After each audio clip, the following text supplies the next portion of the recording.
কেন যেন ঝালমুড়িটা আমার ভীষণ পছন্দের। আর যখনই সন্ধ্যাবেলা হয় এই মুড়ি খাওয়ার জন্য কেমন যেন অস্থিরতা ভাব শুরু হয়ে যায়। তারপরেও কিন্তু রেগুলার আমি খাই না, যদিও আজকে আপনাদের সাথে একটা মজার জিনিস শেয়ার করব। হ্যালো এভরিওয়ান, আসসালামু আলাইকুম। নতুন একটি ব্লগ নিয়ে চলে আসছে আপনাদের মাঝে। তো আজকে দেখাবো একদম ইন্টারেস্টিং একটা জিনিস। তো ঝালমুড়ি খাওয়ার জন্য আমি এখানে নিয়েছি রুচি ঝাল চানাচুর, তারপরে একটা বোতল ভর্তি নিয়েছি আমি মুড়ি, আর এখানে নিয়েছি পেঁয়াজ কুচি, কাঁচামরিচ কুচি, সাথে হচ্ছে এর মধ্যে সামান্য কিছুটা পরিমাণ মতো লবণ দিয়েছি। এরপর ভালোভাবে কিন্তু চটকে নিয়েছি। এখন এর মধ্যে আমি কিন্তু দিয়ে দিচ্ছি চানাচুর। এরপর চানাচুরগুলো দিয়ে দিচ্ছি। বিশেষ করে রুচি ঝাল চানাচুরটাই আমার সবচেয়ে বেশি প্রিয়, আর এটা কেন যেন একটু ঝাল ঝাল, তো খেতেও কিন্তু ভীষণ মজা লাগে। এরপর হচ্ছে ভালোভাবে সবকিছু মিক্সড করে নিচ্ছি। আর সেই মনে পড়ে গেল স্কুল কলেজ ইউনিভার্সিটির কথা।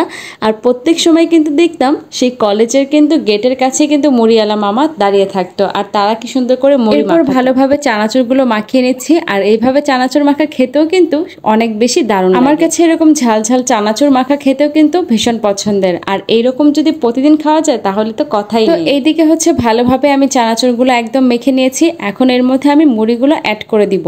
আর যেহেতু মুড়ি দিচ্ছি, আপনারা দেখেই কিন্তু বুঝতে পারছেন এই চানাচুরটা দেখতে কতটা লোভনীয়। মুড়িগুলো এখন দিয়ে দিচ্ছি। মানুষ সন্ধ্যাবেলা কিছু খাক আর না খাক, মুড়ি মাখাটা যখনই হবে এক বল সবাই কিন্তু কারাকারি করে খাবে। তবে আমার সাথে শেয়ার করে খাওয়ার মতো কেউ ছিল না, তাই আমি কিন্তু নিজে নিজেই বাটির সবটুকুই খেয়েছি। এত বেশি মজা হয়েছিল যে আমার কারাকারি করার কেউ সঙ্গী ছিল না। এরপর হচ্ছে ভালোভাবে আমি মুড়িগুলো মেখে নিয়েছি। এরপর দেখেই বুঝতে পারছেন যে এটা কতটা মজা লাগছে।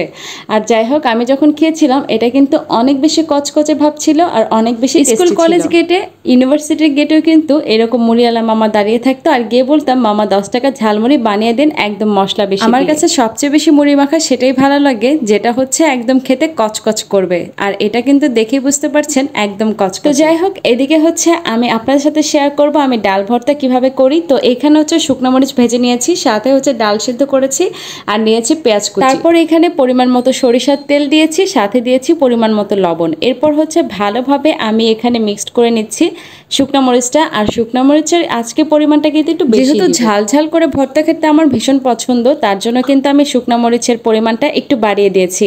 আর ভর্তা খাবো ঝাল খাবো না, এরপর এদিকে শুকনো মরিচ আর হচ্ছে পেঁয়াজ কুচিটা ভালোভাবে মিক্সড করে নিচ্ছি। এখন ডালের সাথেও কিন্তু পুরোটা মিক্সড করে নিব। যেদিন আমার খাবারের মেনুতে একদম ভর্তা থাকবে সেদিন কিন্তু আমার তরকারি না হলেও চলবে। একদম সে ভর্তা দিয়ে কিন্তু আমি গরম ভাত এক নিমেষে শেষ করতে পারি। শুধু আমি না, বাঙালির প্রত্যেকটা ঘরের মেয়েই কিন্তু ভর্তা হলে কিন্তু তারা খুব বেশি খুশি হয়ে যায়। আর ভর্তা দিয়ে গরম ভাত খেতে কিন্তু সত্যি অসাধারণ। অনেকদিন পরে ডাল ভর্তা খাবো, আর এই খুশিতে কিন্তু ভালো করে একটু মাখাচ্ছি আর আপনাদের সাথে শেয়ার করব। এরকম করে ডাল ভর্তা খেতে কিন্তু অনেক বেশি মজা লাগে। আর আপনারা কি এরকম করেন অবশ্যই কিন্তু কমেন্ট বক্সে জানাবেন। তো দেখতেই পাচ্ছেন এটা কিন্তু একটু শক্ত শক্ত হয়েছে, আর এইভাবে খেতেও কিন্তু ভীষণ মজা। ঝটপট রেডি হয়ে গেল ভর্তা। তো আজকের ভিডিওটি এ পর্যন্ত থাকবে। সে পর্যন্ত সবাই ভালো থাকবেন। আল্লাহ হাফেজ।